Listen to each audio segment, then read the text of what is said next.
Good morning, everybody. Thank you for attending the Democracy Commission. Today it won't be webcast or videoed, it's actually being done by audio. So I'd like to introduce myself. Mine's Councillor Kath, myself, it's Councillor Cathy Scott. I'm the Chair of the Democracy Commission. Councillor Will Simpson. Carl Whistlecraft. Councillor Michael Watson. Councillor Alison Monroe. David Hyatt, I'm Resource and Support Officer working with David Bundy. Dave Bonwood. And Aaron Simmons. Are there any apologies, Carl? Apologies received from Councillor Hussain and just now Councillor Taylor. Okay, so we move on to item 1 on the agenda, the notes from the last minutes of the meeting that we had. Are there any matters arising from them on the 19th of August? Can we agree them as a true record? Yeah. Okay. Okay, moving on swiftly. The programme update. You should have your programme update attached. Yep, me, Chair. Okay, David. Thank you very much. So, what we've got in front of you is really for the first time a composite overview of the programme progress over the last period. Really, we tried to really present this as for you to really summarise the activity and the outcomes that have been achieved in the last period. And the slides that you've got to go with your report outline some of the detail, but just take you through some of the highlights, if you like, of where we are, and just to remind you that the reason why we've done this, you commissioned some work which we then divided into themed areas to take forward. So we've got basically governance, accountability and decision making, improving it sort of legislation, councillors, and there's a couple of aspects to that I'll come on to. Regional devolution and active citizens in civic society. So the slides that accompany this break down in detail the outcomes, objectives, and like I say, the progress, and also some issues around milestones and risks that we're trying to manage as we move forwards. So, just picking through some of the areas that we haven't made progress on in the last period in those different areas. I could start with the active citizens in civic society. Yeah, you'll be well versed with the use of the place standards and rolling that out, and that continues to be highly successful in the way it's being applied across the district. And now we're up to 8 neighbourhoods being covered, 5 wards today, engaging over 17,050 citizens, which is quite an expanse of people really. Further engagement is planned over the next few months over in 19 further neighbourhoods. So 200 people have received training to actually go out and have the conversations, which is a really good resource now in the council to apply that to this right across the piece.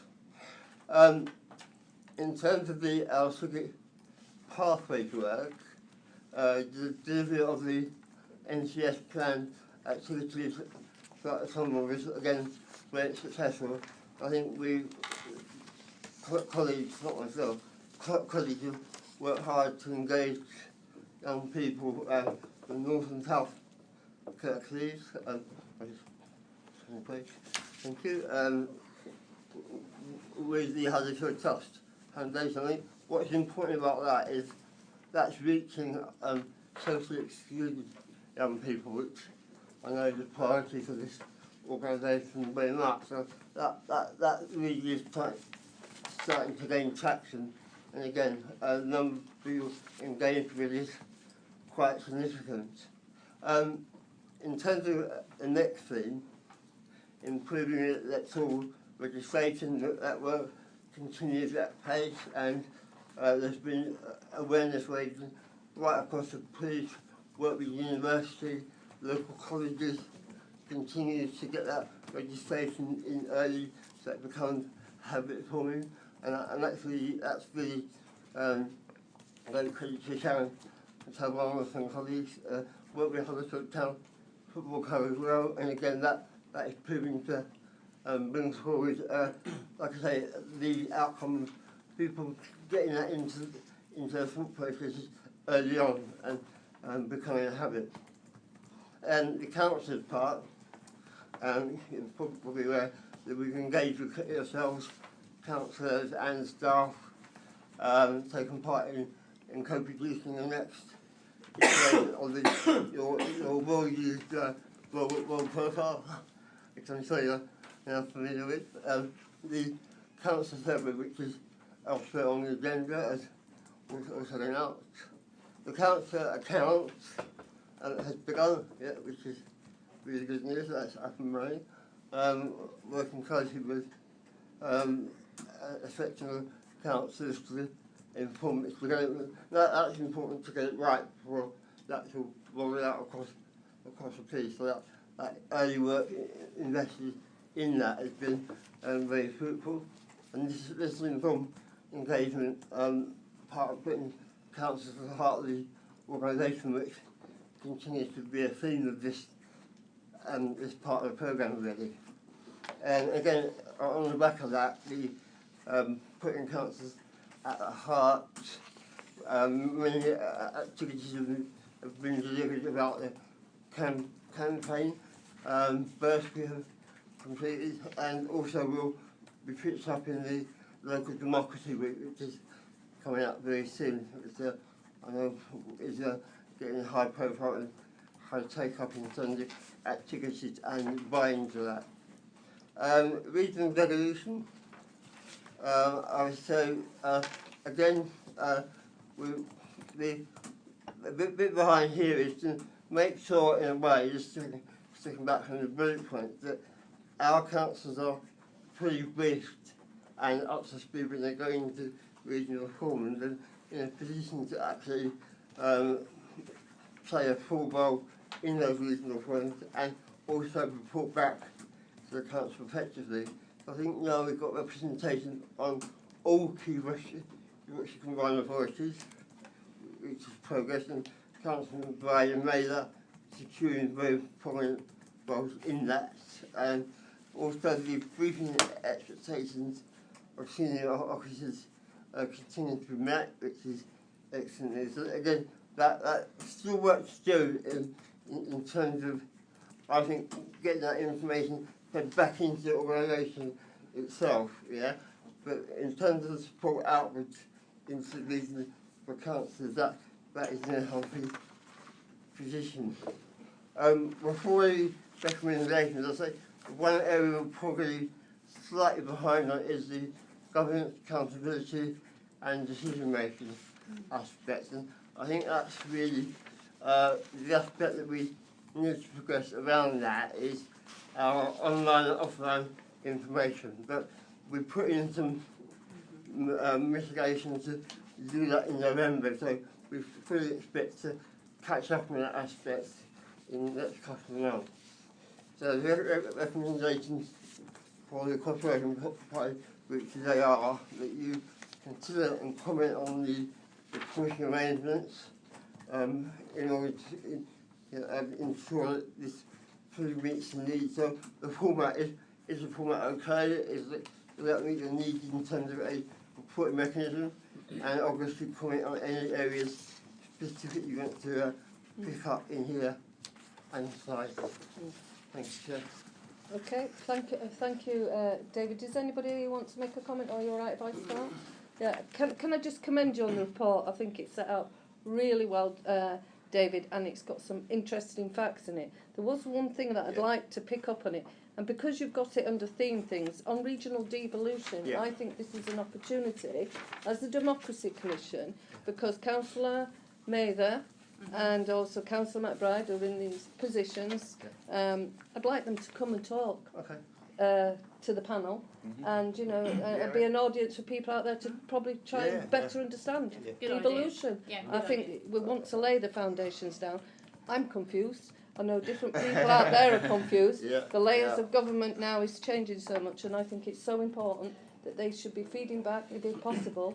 I don't know what your views are on this, Carl, but I think it's a wonderful opportunity to start it now. I think going back to why you put this as what one part of your priorities was a genuine concern of I guess the remoteness of regional governance to what's happening in Kirklees and the extent to which we and they can collectively work together to bridge that gap. And I think some of it's information, some of it's intelligence, some of it's briefing and sharing. And I think it's fair to say that that's not been cracked yet. No, it hasn't. But we did have it down as a dedicated item today, but for different reasons it slipped. So I think having that member perspective would be helpful. But similarly, I think we need to get the officer theme leads to this meeting to explain some of the things that if they're not in place that are planned. Because the main issue was, you've summarised it quite well. What's happening then? You know, what's happening then? What does it mean for Kirklees, and how can we influence that? Yeah. Okay, has anybody else got anything to add on that? Just a quick point on. Sorry. Yeah, you go. Sorry. Just a very brief one. Improving electoral registration, real employment, briefing sessions, and resource provision. What does that mean? Real employment. That's real employment is a specialist employment service for people with learning disabilities. Right. Okay. Yep. That's great. Thanks. I think picking up on that point, Councillor Watson, I think what Sharon and her team were charged to do generally was to put a greater focus on outreach work. So resources have been put in that, and I think one of the areas that this group were particularly keen on, that actually that outreach work has got to be as diverse and inclusive as possible, and not necessarily focus on some of the easier places to undertake outreach work, but actually get underneath some of that. So I think that's in that vein. I think that's a really good example whereby people sometimes assume that maybe section of the community would not vote, So actually having that work done, that outreach work done, and getting people to register and explain the process has been very fruitful. Yeah. Okay, can I bring Alison? Well, I mean, I just wanted to just make a comment on that. This is probably more specific, so it probably relates to the second part of the discussion, in actual fact. But I just think we need to do more in improving links in terms of improving electoral registration. Making sure that we're more connected with young people, with as you say, everybody. So we're fully inclusive. But that's the only comment I was going to make. Yeah, thank you. Well, Yeah, I agree with what Alison said. I've met with Sharon and her team quite a lot since I got elected, because this is something that I'm very keen on. Yeah. I know that they would completely agree with what you said. They want to do all of that, and they're putting a lot of effort into the outreach work. A lot of it is sort of outlined in the Miss Milestones bit. A lot of that has been put on hold by the European elections, and now by the potential general elections. Their team are so, and then a potential referendum are so stuck on, because they're doing that statutory stuff that they have to do, that they've not been able to do everything they want to. But I know they're really keen on it, and I'll be there to support them all the way. okay, can I bring Carly? Yeah, and I think I suppose it's almost a sort of plea on behalf of Sharon's folks that in terms of where you think there are opportunities for that resource to be deployed in your wards. I mean, they're all there's that flexibility to be open to sort of we're all in the interest of maximising registration. If registration is the first step to voting, so it's almost using your insight and knowledge as elected members as to how might that over and above what we do and what we plan, what are the other potential opportunities for sort of maximising that outreach capability.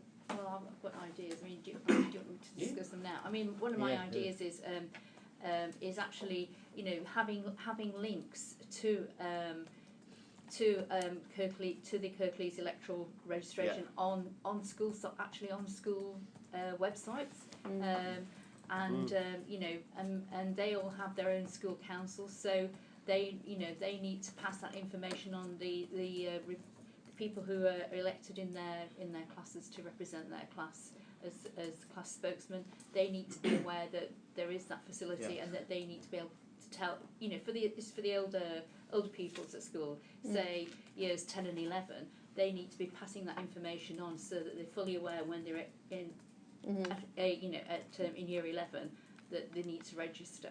Part it's of- important, and the reason why. I think that we need to pass that information on to the school council representatives. Yeah, I absolutely agree, but part of the foundation that we laid down, and when we were sourcing the information, what we were keen to do is embed it into schools Yeah. and things like that. And one of the things we did suggest, and I'm not too sure if it was, we wrote a letter about it, was when young people are leaving school, they are given their national insurance number. They ought to be automatically given the opportunity to either be on the electoral register, automatically put on, and they opt out should they wish to. And that's another way. Yeah. You know, there's different ways of doing it, and I think we should be looking at it's a quicker way. But schools are the foundation; they're the future, where we're going to get young people either interested in democracy or being part of something. And certainly for when we have the NCS people coming. To give their presentations. I think at that point when they come to the town hall, we should be armed with, by the way, did you know you can register? Have you registered? And give them the leaflets then when they're actually, I will say, as one of the initial commissioners, we were the leading light, and they did listen to us in London when we did suggest that. So I can't say. Do you want to say anything on that, Carlo? I think the other bit is, and you've sort of alluded to it before. I think you've acknowledged that the links with schools are crucial, but I think if Sharon was here, she'd probably articulate that. But that it's almost that has to be a two-way street. So in many respects, the schools have got to put some of that work in as well. And actually see that as important. And I'm accepting there's lots of pressure on schools on a whole host of levels. But I think that's why we wanted to do including the original pilot on the high. That was identified because there was a particular tutor member of staff who was keen to try this, and as you can see in the report, that milestone was missed because actually of the absence of that tutor. So in terms of people within schools, there's a fundamental element where there's that keenness, it's tapping into it, and then I guess for you as a working group and as a set of councillors, what does that mean across the system? You know, and I think that's a bigger conversation, but nonetheless no less relevant. I think I know at the parish council we have tried to tackle this by inviting school council representatives to come to our meetings, and they set up a group, but it kind of unfortunately it just seemed to fizzle, unfortunately. So I think it needed more input and more time spent on it, actually.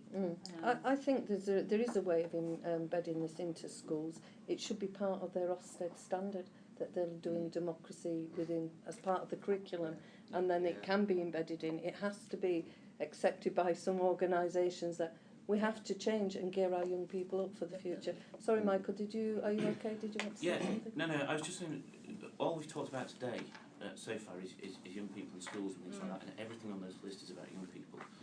If we were to, for example, break people down into groups by age, so if we said 15 to 20, 20 to 30, 30 to 40, 40 to 50, 50 to 60 and 60 plus, that would give us 6 distinct demographic groups. At the moment we've talked about the first one of those. Do we have any data, for example, on if we take the 40 to 50 group, how many people potentially in Kirklees could be registered, and what percentage of those people are registered? Because we seem to be making a massive assumption here that the group to target is the 15 to 20 year olds, but if we found, for example, that in that group 50% of people are already registered to vote, but if we looked at the 40 to 50 group, 30% are registered to vote. Absolutely. We shouldn't be bothering about the young people. We should be focusing, if we want the biggest bang for our buck, we should be looking at that group that's got the least percentage of registration. Do we have that data? I'm sure we will. I'll take that. Because I think we ought to have a sanity check just to say we're putting all this resource into schools and so forth. Is that where we're going to get the biggest bang for our buck, or should we be going knocking on the doors of the 40 to 50 year olds?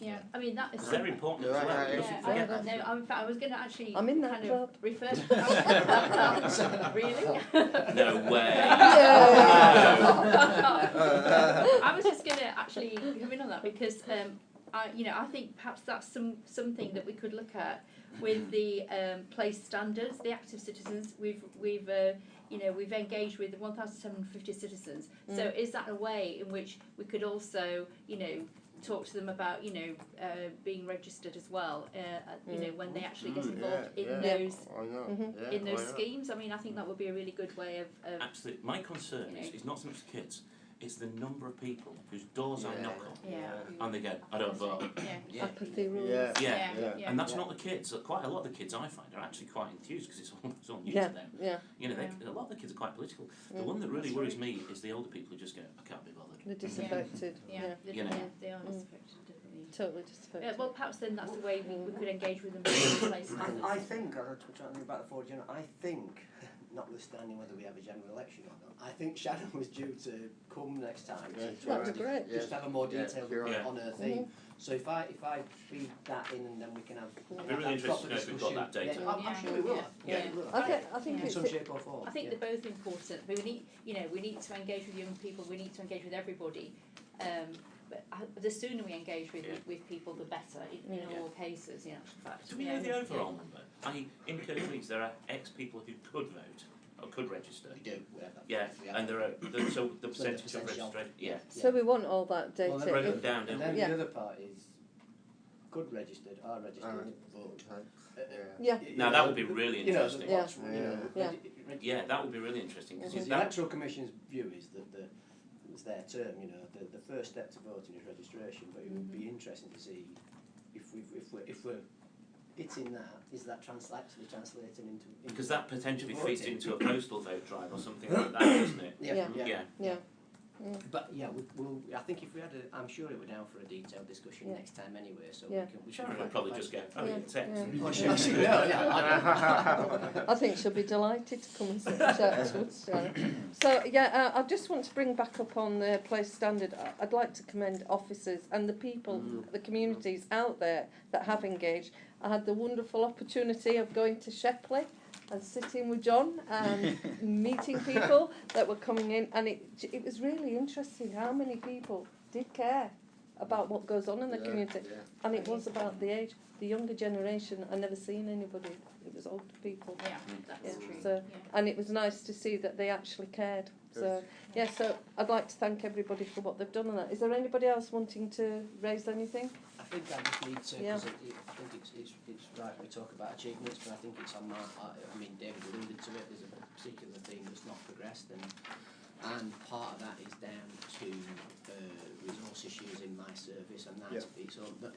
We'd had some churn. Yeah. This isn't a resource plea. We've had some churn of staff, so they've not progressed those areas that they should have done. That's settling down, so I would expect the next time you have a programme report that you see progress on that. So that's just me just messing up. It's fine. Okay, so are we all right with that? So then item 3 on the agenda is networked Can I counsellors. just ask, does that format work for you? Yeah, Because this is the first time First time we've tried it. Look, it's fantastic. Is that okay? And easy to read, easy read. Yeah. Yeah, a nice A read. lot better than some of the reports we get. A lot better. Yes, absolutely. Can you excuse me? I've got everybody else first. Thank you. Okay, thank you. So who's doing the network counsellor one? Thanks, David. Thank you. Thank you. Good to meet you. And the others. Sorry.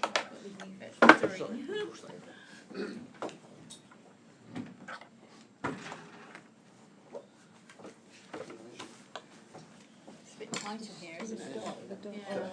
Thanks, Come David. through first. See you later. Thank you, David. Thank you.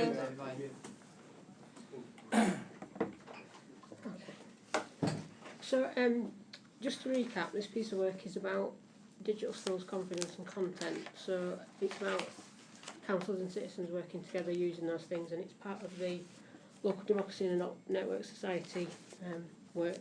And the two sort of priority areas are digital skills for councillors, and the other priority recommendation was reviewing our approach to content sharing with particular focus on digital content, and trying out different ways of things, and having some standards about our content. That's sort of across the board.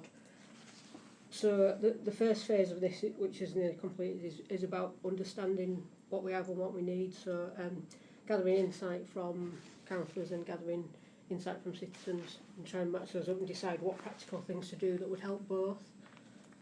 So you've got some information here about the Network Councillors Survey, which 29 of 69 councillors took part in, and that's given us some really good pointers, I think, and generally quite a high level of confidence, so average 6.9 out of 10, but also some councillors who are quite open, saying they feel like they lack basic digital skills to do the rolling out in. So, and that sort of confirmed what we expected, that there's maybe people at different levels, and one of the things in the original plan was saying for whatever level you feel they're at, there's probably something you can do to develop that and to connect more with citizens. So even if you're somebody who feels quite confident, you could be helping other councillors, to learn and sharing what you know. So we did some work around asking about particular different types of tools. So we've got some awareness now of what things councillors said they use most, what they use less, and also we asked about particular activities, and there was quite a sort of across the board response on the activities front. So it suggests that we need a mixture of things. In informal practical sessions, also things like examples of good content and templates. So actually, just what does good digital content look like? What's useful for citizens? That would be useful.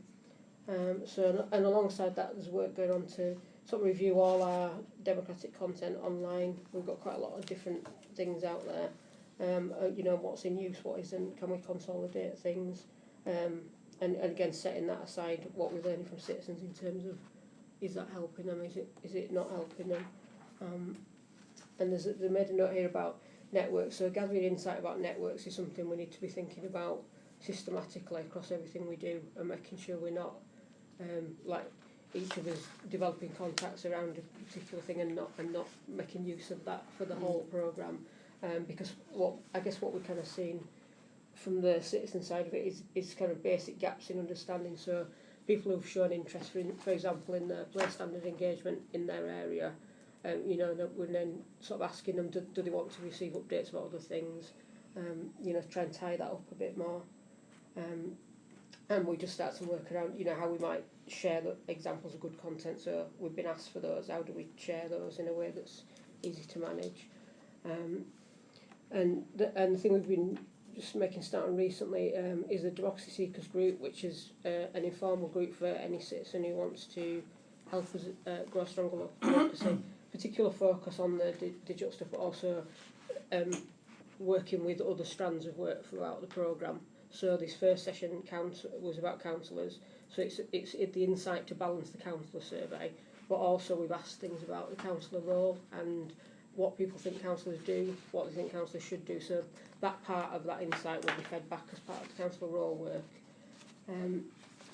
So we had one session. I just wanted to bring some headlines from that session that was last week, which was really interesting. Small group, but a massive amount of information. And really interestingly, some people came to that session who don't know who their own councillors are. So we've got this perception that it would only engage with people who are already engaged, but some of the people were, they said, I don't know who my councillors are, and they weren't really sure where to look, which was fascinating to us. So they were saying, you're asking the question, how do we know what our councillors do, but we need to know who they are to know what they do, because we don't know who we're looking for. So it was a real sort of eye-opener in that sense. People talked about the importance of timely information. So somebody I was talking to said it can't be called democracy if you only find out when it's too late to do anything, talking about decisions that are made. But they also ask, how quickly do councillors find out things? And they recognise that if councillors don't find out things straight away, then things fall down at the first hurdle. And so they had a real sort of awareness of the role of the councillor as being, part of the local area. That was one of the really strong things. So when we asked about what councillors do, they saw that as a kind of also a question about how do you find out what's happening in your area. So they really understood that thing of a councillor being really important in a local ward. So they talked about things like, and some of the things that were suggested, things like councillors having their own area on the council website that's about the neighbourhood, not necessarily about the council. So, some of these things we've kind of done some of that in the past and have gone away from it. and there's maybe more opportunities through now, maybe through things like the council account. It was interesting that the people who signed up for the council account didn't know who the councillors were, hadn't realised that information was in there. So The citizens account. yeah, so and we had a bit of a conversation about that as kind of is like maybe you've signed up and not gone back to it, so you end up with this strange situation. Whereas if you've never had a missed bin collection to report, maybe you've missed out on that chance to see who your councillors are just by default because it's in the same place, you know. So there was a lot of talk about the thing about you know, people needing to go look for things and not really looking for whether if we were sending stuff to them by some kind of information in the local area, they would pick up on that stuff. And there's a lot of talk about relationships. People talked about wanting to collaborate, build relationships with the community and share solutions, bring people together. They said councillors should be using people's resources and assets. And they talked about people in communities. So somebody said every community has proactive people who are close to councillors, and they were describing it as if there were concentric circles of being close to the source of the information, they're right at the middle, so they can help to have a role in boosting that signal from councillors out into communities. And a lot of things are about choosing the right tools. So we talked about a vast array of different tools, so about 24 different digital tools and a lot of offline methods as well. But people were really talking about what's appropriate in each circumstance and the fact that for different things they might want to contact a councillor about, different things might apply. So they talked about WhatsApp being too personal and it felt too intrusive, you know, in both directions. And they were saying if it was something you wanted an answer straight away, you might text. Some things they wanted to put online because they said there may be lots of us asking the same question and we want that response to go to many people, not just, you know, not just the person reporting it. So lots of stuff, and I think scope to put that alongside the survey results and come up with some activities, particularly around that sort of area-based stuff. There was a real, you know, sort of strong sense of that being where people wanted to go from the people I spoke to, and also we've had good insight towards the council role stuff about, you know, the language and what that says and what people expect to be in there. And just say, so we've done the in-person test, so there's going to be a practical, an online version of that practical task, so that wider group of people who signed up can also take part in that, and then we can look at what to do next. Well, thank you for that. I mean, one of the issues is the people who don't know who the councillors are. I mean, they think that it's the councillors who they knew from 10 years ago, and they did not realise that they no longer, are doing that role anymore. Have stepped down. I think it is an issue, and obviously we need to do more to make sure that people do know who we are, who the councillors are, and who they can contact if they have a problem. I'm not sure. I mean, you know, if you have a community association in your area, that is a huge help, because people, you know, will know about that, and they will, you know, if they have any issues or problems, they may tend to go to those meetings to raise those issues, and then meet the councillors at those meetings. But if you've got a community where you haven't got a community association, you don't have any groups, you're not kind of, you know, councillors don't get as much of an opportunity other than by holding street, surgeries and things like that, to actually meet up with people, other than when, you know, you're out campaigning. And so I don't know, you know, I don't know. I think you've got to be honest and frank with yourself. People only dip in and out when they need a counsellor. Exactly. And that, you cannot change that. The person that has to lead in their community is a person that's got to knock on the doors, it's not about canvassing, it's introducing yourself. Yes. You've got calling cards that we can use, you know, and get them out there. Yeah. It's about using the vehicle, the digital of the council, to advertise the fact, but yet again, people are only going to go on there should they require or need assistance with things. So. Yeah. Did you want to say something, Michael? I've got a couple of points, in no particular order. On a personal level, I find councillor support to be one of the most useful functions that we have. To be able to have a body of people you can go to and get answers is invaluable. And I think I can't overemphasise how important that is to me as a councillor.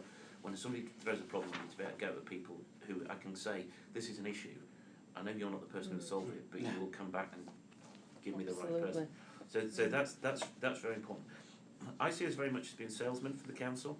And I think this touches on your point, Kathy, in that people will only come to us when they've got a problem, whereas we need to be on send and quite a lot more. But we're not a post box. I don't want to be just passing things on. I want to, if there's an issue that somebody needs to deal with direct with officers, I want to make the introduction and then let them get on with it. I don't want to be dealing with all the routine communications thereafter. We get quite a lot of stuff through that's really useful about events and things that are going on, but it's often put as a PDF attachment to emails. If that was actually put on a web page and was a link, it would be so much easier to forward on to people. It would. That's a good idea. You know, a community event comes up, something that's happening somewhere, might be in Huddersfield, but I can think of a number of people in my ward that would be interested in that, who I communicate regularly with email.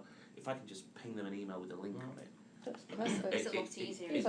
Is that information from council officers? Yeah. That's Yeah, in PDF? we do get it in PDF. Because PDF is not a particularly accessible thing for sharing via. Exactly, you Oh, can it's cut and terrible. paste it into each email, but actually if you just cut and paste the web link and It's a lot easier to do that. so you know, if that was sort of a policy generally.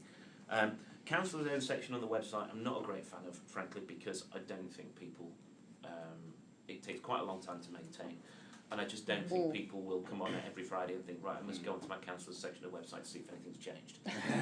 that comes down to the point that I think we need to push information out. And there is one, I think this was touched on as well, but one of the point about knowing who your councillors are, I think it goes further than that. It's knowing who your councillors are, who the councillors are on the council, what the political composition of your council is. And people just, again, when you talk to people on the doorstep, they just don't have a clue. Most of them don't have a clue. Now, there is one time every year that Kirklees writes to every property in the district with something that everybody will read, and that's when you send the council tax bill out. Exactly. So that's a really good idea. Why not put a briefing note in with all the council tax letters that says, for your ward that you are in, these are your local councillors and these are their contact details. But on a bigger picture, at this point in time, this is the makeup of the council.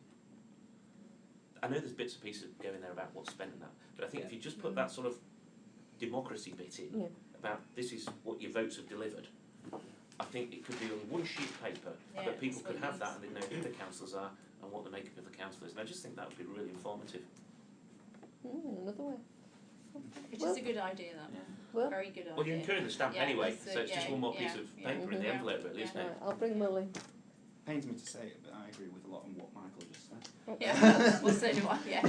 Great minds will. It's a very practical solution to a problem, actually. Yeah.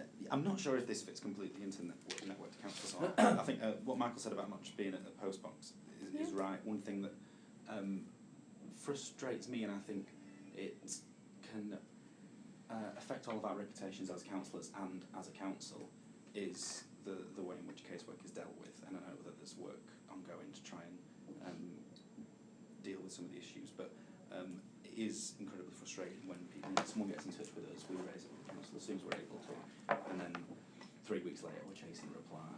And I think that, you know, people get in touch with us when they want their issues dealing with, and we do our best to try and deal with them. And you know, it's our reputation of the councils when those things don't get dealt with in a timely manner. So I think that I just wanted to mention that. One thing that was mentioned to me by one resident was that when they're reporting things directly by the My Kirklees account, you don't say, if you report your missed bin, you might get a sorry about this, we'll collect it in, we'll come round and do a collection to make up for it. The resident said to me, why won't it tell me, why isn't there more response, why won't it tell me why it was missed? I can be, you know, I want to be understanding, and so I think that's something that should be considered about when people report things through the systems that we've set up fairly recently. How can they be more responsive to let people know what the issues are that's going on and why something's happened, so that we can help them understand, you know, we've not just missed your bin because we couldn't be bothered. There was some kind of issue there, and you know, and just that. But also as councillors, we need to take a prerogative. Like Michael said, we can't expect people to be going onto websites every week and seeing what's changed. Even my mum doesn't see what I'm doing half the time, so I don't know why. Exactly. Your mum's a real fan. Well, sometimes, Michael, let's not. No, But I think it has. people don't It's want- aren't it's going to but do it's that, also do you? it comes back to the digital skills that we were talking about earlier. Not everyone's confident in having those and using them. But so we need to work on that to help councillors be more have more of a prerogative in putting themselves out there and in the work that they're doing, rather than just waiting for people to come to us. Is digital skills a problem amongst councillors? Well, that's what I've got. Are you reading my picture? Your notes. Because one of the things that I have at work is, because we're always keen on training, but what I always say is we must not train people that have already got the skills. Yeah. You know, that's a Focus complete on- waste of time. yeah. If you say, right, we're just going to roll out this piece of training for everybody in the firm, Yeah. 50% of them can probably already do it, and that's just a waste of resource. So you've got to Yeah. be targeted in your training. Yeah. And I just wonder, because I don't feel I'm short of digital skills. I work in a digital environment. Yeah. You know, are there that many councillors who are genuinely short of digital skills? I expect some, but Yeah. again, do we have the metrics on that? Do we? Yeah. have data? One of the things I was going to say is should we be looking at offering more training and support to those that it's not stereotyping, but like you say, we might be okay with our digital skills. Some will be in different stages, and it's about offering probably two kinds of support. We rolled out the new hybrids. Obviously the councillor inquiry system worked well. You've now got your councillor account, my account, where you can go on and put all your casework on. Was there enough training given on that? We need to revisit it with people? You know, there's different vehicles, and I think we're never ever going to go back to the stage of where you can pick up a phone and just say to somebody, I need you to do this. That's gone now. We don't have the resource. We're going digital. I actually prefer digital because I want to get on.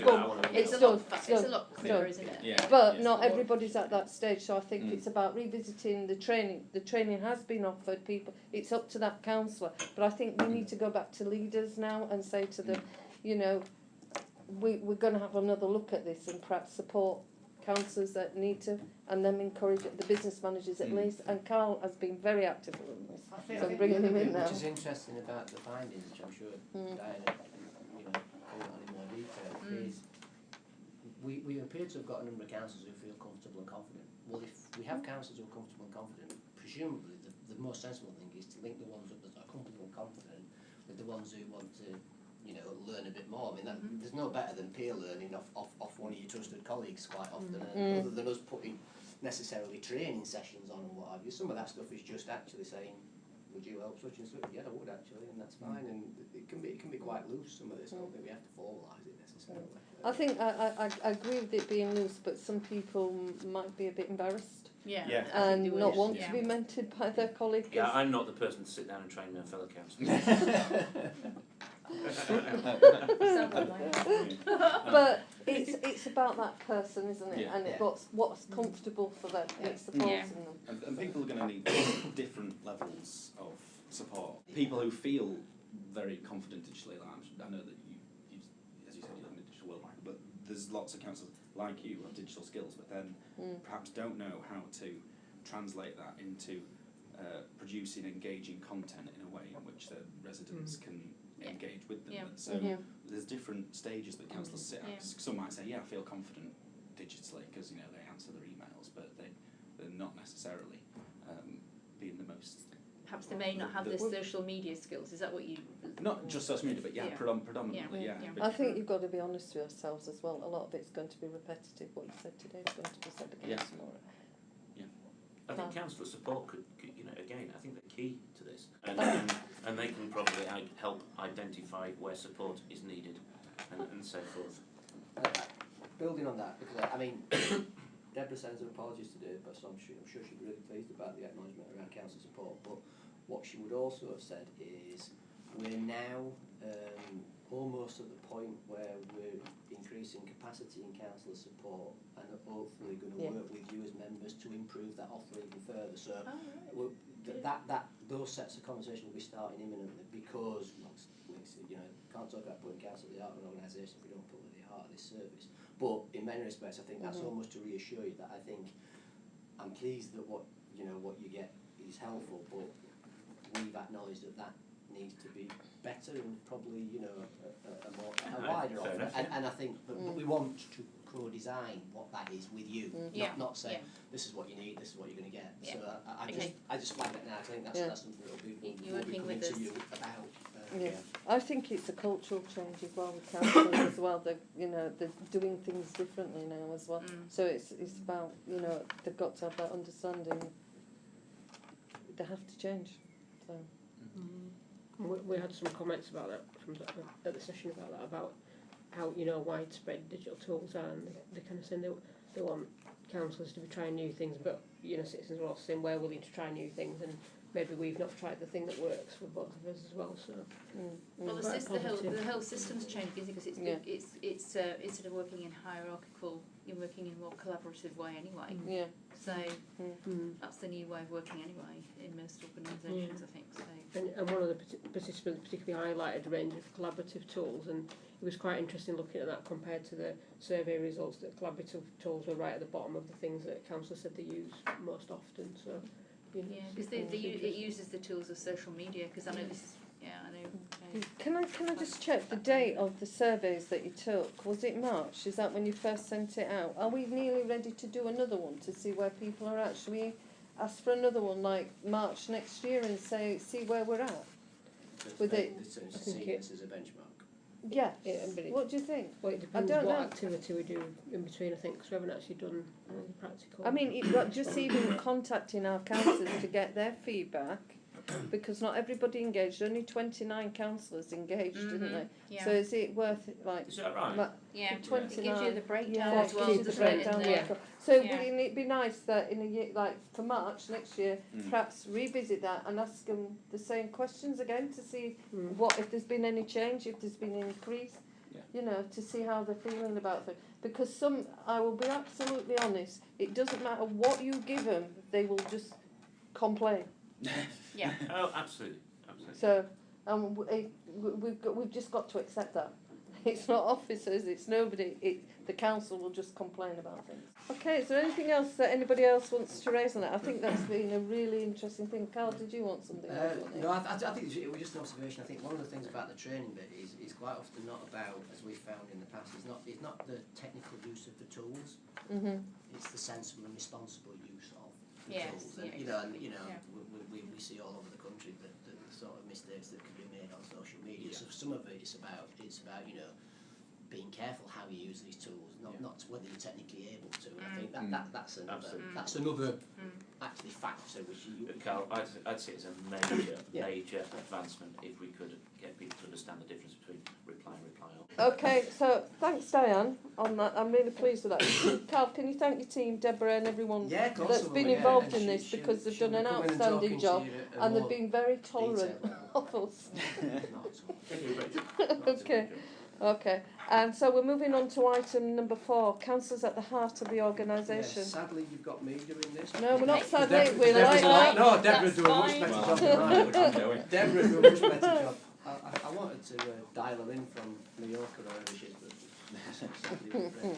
So, just by way of, I guess, a reminder, one of your priorities was the issue around improving the quality of officer-councillor relations and developing a shared understanding, and you've quite rightly come up with the priority that we've called putting council at the heart of what we do. Now you will recall that we did quite a number of councillor-only workshops, officer-only workshops, then we did the combined one, which I think we did in that it was such a big session, we did it in the main hall. Yes, I and remember certainly some councillors here today were either facilitating that session or directly involved in it. Now what came out of that was a whole series of suggestions or actions that through a whittling down process you arrived at the things that you wanted to see as a priority. So what Deborah's sought to do is pull together, I guess, the progress that's been made against those particular areas, and most of it related to trying to have a series of internal communication campaign bursts, of which we've now had 2, which basically involved a number of information sharing, some video narratives, a whole host of things which was wholly intended to sort of, I guess, break down some of the barriers, provide practical examples for officers and councillors to work differently and better together. And I guess broadly speaking, that's where this piece of work has got to. I mean, I am wholly mindful that what we're talking about is cultural change, and cultural change clearly will not happen overnight. Exactly. And I guess it's the extent to which, from your perspectives, the broadly you're happy with the progress being made. I think there's some particular things I'd want to draw your attention to about. I'm not sure why that didn't go so well, and actually, have you got any ideas? Right. And I guess it's almost what other things could or should we be doing over and above what we've got planned, which is set out in section 3 for the next phases of the work. But I'll pause there because there's a lot of information I'm mindful to digest. But I suppose it's almost this is where we're at. Where do we go next with some of this stuff? And what, from your perspective, has gone well, and what's sort of misfired a bit? Right, does anybody want to come in? Alison? Well, I mean, I'm just querying the programme of officer/councillor shadowing. When has that taken place? It has. It's ongoing. Well, it's ongoing. It's ongoing, and I think right, okay. So again, these sort of conversations are incredibly helpful. So we did a first tranche of that, and as I say, it's unfortunate Deborah's not here, so she'll be able to provide more detailed information on that. I think what we haven't done is properly evaluated how that worked from both perspectives, and I guess the other question is, right. Is that something we want to not relaunch, but build as part of a future campaign burst, just to keep that off and going. It's wholly dependent, because there's only 69 of you, on members coming forward and saying I'm available for doing that. I know Councillor Taylor here, he was one of those who's taken part and actually found it incredibly, from his perspective, insightful. Right. And I think that the officer who shadowed him as well, they worked together, equally found the same. Right. But it's that sort of, it actually goes back to the council support offer. I would want to be creating that as part of something that they can coordinate and work through in a more structured way. I'd say at the moment we've sort of dipped his toe on that, and it seems to have been okay, but there's a number of ingredients that we'd need to put in place if we were minded to actually have a greater push on that. Yeah. Okay, thank you. So what? So the other thing I just want to pick up on was the video campaign promoting the councillor role. What's promotional video? I think Diane is better. You've done some filming of two councillors visiting the Huddersfield Service Centre, which I know you've been. You've got those ongoing visits, haven't you? Because I'm going. Don't know the next one's okay. Right, and are they? And what happens? So do those videos presumably go on the council website? Is that? Yeah. Yeah, so they go internally. They go on the intranet for staff, and normally linked to from our week during the campaign, and then they go. They're on YouTube, and we share them via our social media, and some of them go in email bulletins, so they go direct. So and that's kind of an ongoing series of things around awareness of the council role. So we've done a few things already. The next one's to be shared. Being part of the cabinet, so our 2 new cabinet members this year, and we've also asked scrutiny chairs, as a balance for that to do videos. And I think when we last got the election for last one, we got new councillors in. We did a piece in terms of what's it feel like to be new councillor. Yeah, 6 months later, you might have been older. What does that mean? So, and that's planned as well to ask newly elected councillors to do that sort of 6 months. Do you ever, we did with you last time. Okay, sorry. Do you ever get any feedback on them? And do people ever comment and say, look, this is really it's really worthwhile thing to do, or does anybody? As to what, being a counsellor? Well, just the videos on people. I mean, you probably don't. It's you measured by hits, isn't it? I should have mentioned it's measured. If you put it on the democracy side, things are measured by hits, aren't they? If they get shared, it's a good set. And those the ones. Yeah. Oh yes, the first set we did about the showing councillors out and about doing things were particularly good, I think. And the things that were explainers go quite well. So like things. It's slightly off to one side, but like the video we did explaining what happens at council and what the role of councillors is in, that was shared quite a lot. So those things that kind of shed light on a process of, obviously people find them useful. And it goes back to that, thing about people telling us they don't know the basics. Yeah. So you obviously know that you get your so the fact that they're being shared, you know is that's a good response. I guess you know that they're being seen, which is what you want. Yeah. Okay. Yeah. Michael, did you want to come in? Can I just quickly run through these next steps and issues to consider and give some views on that? Yeah. Staff and councillors to volunteer a day working in the ward with a voluntary organisation. I would not be in favour of that. The reason for that would be I don't think councillors need to do that to get to know their ward. As far as officers are concerned, I would look at officers as being a fairly valuable resource. I wouldn't want a planning officer, who I would look at as probably a £250 an hour resource, out sweeping the streets of Denbydale. If they need to know about Denbydale, there's better ways of doing that. Freshers' Fair, one of the most useful things that I did when I was a new councillor was we had some training sessions, and they were really, really useful. One of the most useful was planning, but again, I think there were 7 of us elected. We came down, we had a cup of tea and a biscuit with the 7 planning officers that were from our wards. And then we had a 2-hour session on basic planning law for ward councillors. Those 7 officers, and I raised this with Adrian Lithgow at the time, those 7 officers then sat in for 2 hours listening to one of their colleagues present on basic ward planning. They should have been back at their desk doing work. So I'm a real fan of this kind of thing, and I think the idea of a Freshers' Fair, where you bring everybody together, but it's a short, sharp hit. It must not take valuable resource officers away from doing their day job for too long. Officers attend council or cabinet meetings, yeah, brilliant. I think absolutely spot on. Really get them to understand the democracy piece and how ultimately that's what it's all about. It's elected representatives doing their stuff in cabinet and council. That's where the council's guidance and strategy comes from, and they really need to get that. Officer council protocol. Look, I don't know about protocols. I don't think I've ever had a problem with an officer. I'd like to think that I always speak nicely and polite to them, say please and thank you, and I really don't think there's much more to it than that.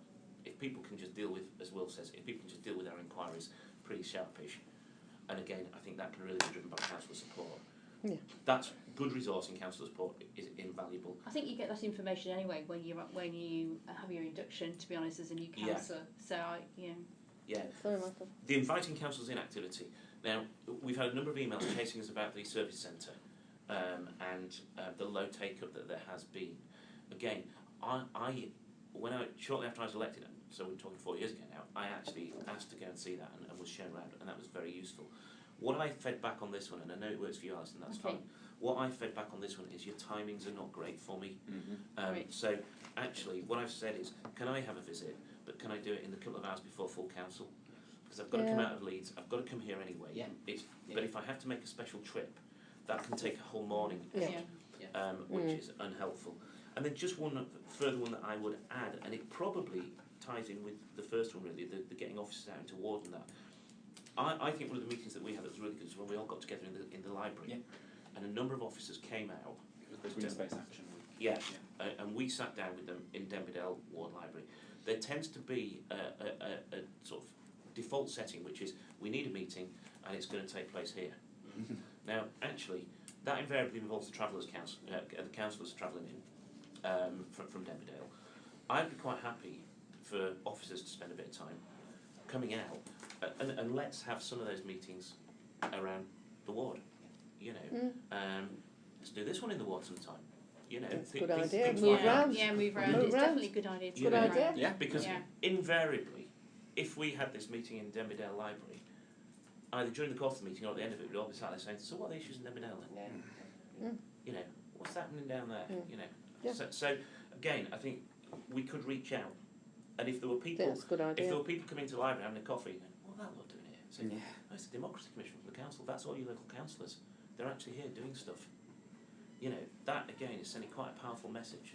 Because that would be talked about. That would be talked. I was in the library the other day. It was full of councillors and council officers talking about stuff about Denbydale Ward. As long as they know we're there and we're just very, a suggestion. very Let's have it in Denbydale. I mean, that message would need to go out to people. I think the reason for going it goes back to the substantive item we discussed at the last meeting. That's almost actually culturally a sort of physical representation of place-based working, and that's not about necessarily doing a thing in a ward. It's actually officers understanding the diversity of the place by going to different places. Yeah. So I'm just going to bring Will in and then I'll come in. So. Once again, it pains me, and I completely agree with Michael. I think having He's meetings, actually alright. I think having meetings in Denverdale was fantastic. We want them in our number of No, I'm not sure about. No, we did. You In want fact, them sorry, anytime. just to jump in, No, go on. when I chaired the district committee, the first thing I did was change the timings of the meetings, and we had one at Shepley College immediately school finished, so a lot of kids could come on, and we did one. I think it was. I don't remember it. Maybe we did one somewhere on a Saturday morning to give people, get the officers out on a Saturday morning, but give people, sorry, Will. No, it's okay. Like you said, the Green Spaces Action Week meetings are really good, and I hope there'll be more working like that with meetings in wards, as we sort of roll out more of the place-based working stuff. So I hope that we can do more of that. I think you're absolutely right, Michael. You're also right. I had a similar experience with the timing of the service centre visit. I've been trying to organise that for about 2 months now. So I replied to the initial email and I said, "Oh, thank you very much for the 4 times you sent me. They're all on a Monday to Wednesday. I work Monday to Wednesday. Please could you send me one on a Thursday or Friday? I'd like to come." And she said, "Okay, Councillor Simpson, we'll sort this out for you next time." And then I got the time through for this one, and it was all Monday to Wednesday again. Thank you very much for that. So I appreciate things can't be organised just for my working hours. No, but I think taking Councillor Walker's point and my intention to improve the council support offer, because that team works much closer with you, they've got an insight into, your working patterns, your availability, pressures, your home life versus councillor life, and I think it's almost that advocacy between services who operate with the best intention, but don't know some of those nuances that are really important actually. It's almost like a PA function. It's almost like a PA function. For the organisation. Sorry. No, it's fine, absolutely fine. And then just the final thing on the sort of the Freshers' Fair. I don't know if we had this kind of thing for the inductions. Obviously, I came in on the by-election, so it was just me.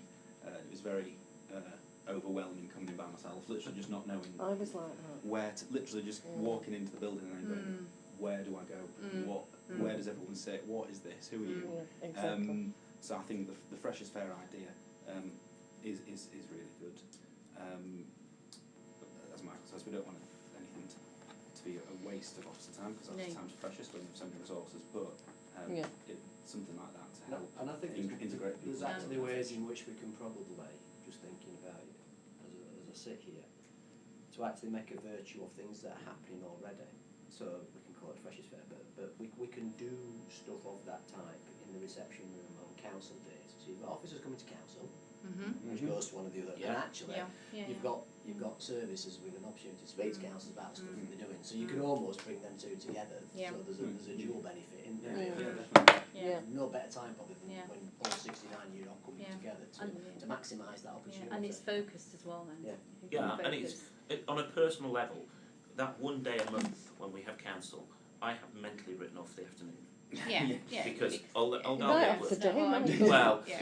well, from lunchtime really, my brain switches from work to council. I'll be having a look at my papers or whatever, and then get the train back out from there. If I catch the train usually about sort of 3:30, 4 o'clock, if I have to catch that train at 12 or 1, that actually makes very little impact on my life. That couple of hours, but we could cram quite a lot in here. Absolutely. And you've got everybody coming. They're all going to be here anyway. So you're not wasting, your resources. And Right, on the next steps, the officers to attend council and cabinet meetings.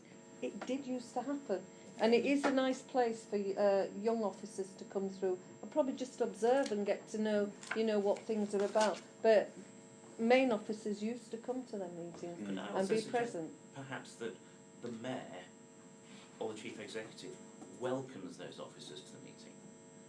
So that, and that would serve two functions. Firstly, it would make them feel part of it. But secondly, it would let us know who's sat behind us. Because I might be sat there, and the mayor says, "Oh, and I'd like to welcome so-and-so from Highways here." And I think, okay, mate, I've been emailing that person. I'll go over and say hello to them.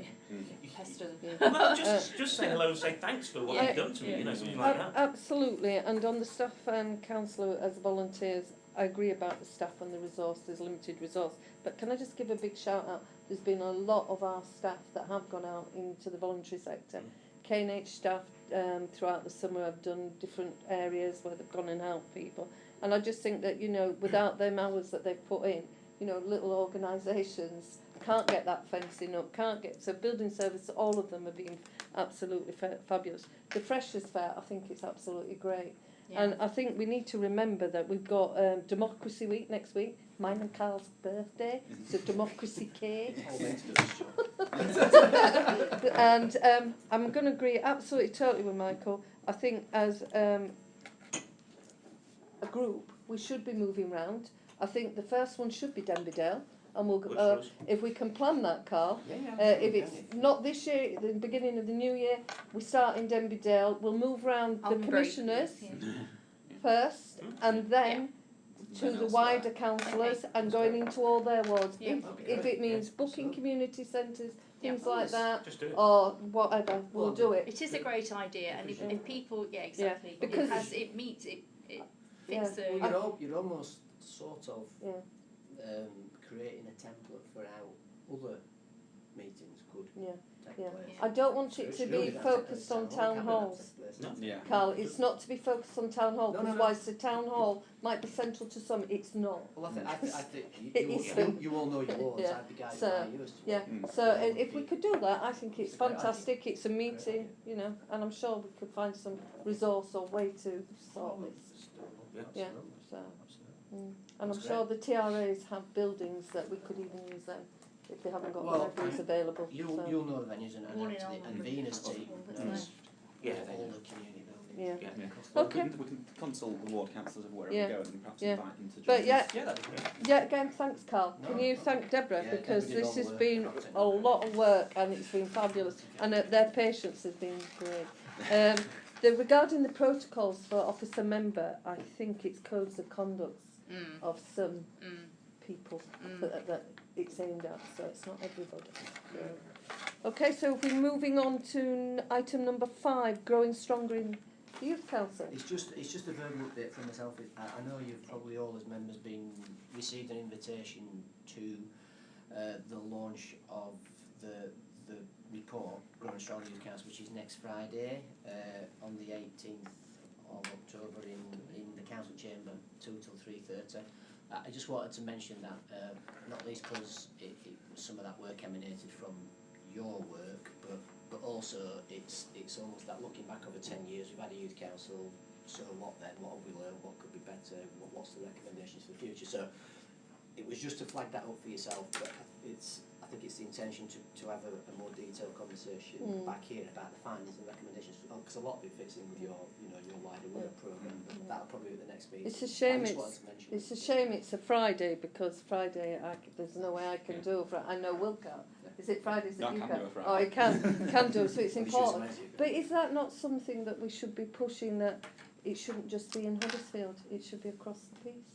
Well, and I think that's helpful that if we bring in different town halls, that could be town hall. I think you've got a chance to have a conversation about that. I think, It was just to flag that up. I know Will wants to bring something up about. I don't want to preempt what's in the report. I haven't seen it. I've mentioned this to Carl, and I've spoken to other members of the executive about it. And I think the young people aren't daft, and they're not going to get involved in something if it's just a talking shop.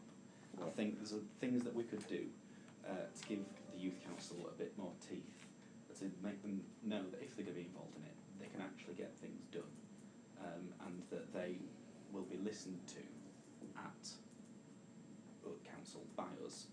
So I won't go into the specifics which I've sort of outlined to Cal, but I'll go into more detail about in the future. To give them some kind of resource and let them know that they will have a say and we will listen to them, because as I said, people aren't daft. If it's just a talking shop, they're not going to get involved. So I can discuss that at a future. Absolutely, and I think what the report, the interesting part of the report for me, because I was around when it was introduced under Councillor Light's administration. They introduced the youth council, and it's interesting to see how the iterations it's gone through from what it originally set out to be and how it was constructed to where it is today. So I think that in itself is quite interesting, but it is all about what happens next, in terms of and your views as a working party are fundamental to that. I know you've all experienced it in different shapes or forms over the years. I think it was interesting when we had the debate at council about the findings of the democracy. When there was the votes at 16, the youth council were present. They actually come to council and was like that. I think you hit the nail on the head there, Will. I've never really thought about it like that, but I think it's a very good point. So from that there comes two things that I immediately think of, which is the first is you give them some resource, you give them some money and let them decide how it's spent. Yeah. The second is you give them the ability to maybe once a year or every 6 months to propose a motion that will go on full council.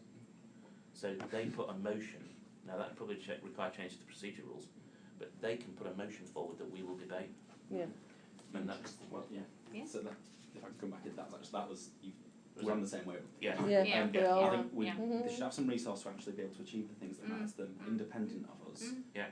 But also my suggestion was that, not at annual council, but at least annually to council, to be able to, maybe it could be a motion, perhaps a motion and a report, to outline things that matter to them, they think matter to young people across Kirklees, and the executive, we should debate it, and the executive should also be required to respond to it, and if there are issues that they outline that are national politics, I'm sure there are things that you want to mention that aren't within our remit, we will then, as a council, write to the government on their behalf and ask for them to respond as well. Yeah, I mean, I think we've just got to be careful then, because one of my big bones of contention is that we're elected to sort the bins and the gritting out, and I don't want to waste time in council debating things that we cannot influence. Yeah. And it does not work for me spending a whole Wednesday evening, the product of which is we'll write a letter to a minister. You know, if you want a minister to know, write a letter to them. You know, just because it's the council. So it's, for me, they've got to be reined in and they've got to be taught. It's got to be things that we can influence. You know, if you want us to debate something, and then do something about it, it's got to be within our powers. You know, we don't want debates about, you know, something that's going on in politics in the Far East or something like that. No. You know, it's we're going to write a letter to this Secretary of State and say that this woman who's claiming diplomatic immunity should be forced to come back and stuff like that. So is this about, we're giving them the opportunity to talk about their communities and things like that and their lives and how things are impacting on them, and then locally. And us to feed that back into when we're making our decisions. Yeah. So it's local, so it's more local. It's got young people's voice to be talking. What we have control over, responsibility over. Yeah, they've got their voice at the moment. What they need to know is that it's been received. It's actually going to frame our conversations rather than just take it off thanks next year. And it feeds into the decision-making process. Yeah. It may be rejected. But at least we've listened to them. Yeah. Is that is it ideal that one of the times that as the democracy group we go and sit with them? Yes. I think you take that report next time, and I think it's very much like even with items today. It's how you want to progress them with what's in your gift. Yeah, I would definitely think that would be a good idea. So we're getting ourselves out and about, and we're more inclusive with what we're doing. Okay. Is that everybody all right with that? Okay, so thanks for attending the meeting. The date and time of the next meeting is the 11th of November. Please do not forget next week, it is the start of Democracy Week. Please go out in your communities and tell them. And the venue may change next time. We can. Well, if it doesn't, we'll start in the new year. So. Is that okay? Thank you. Thank you.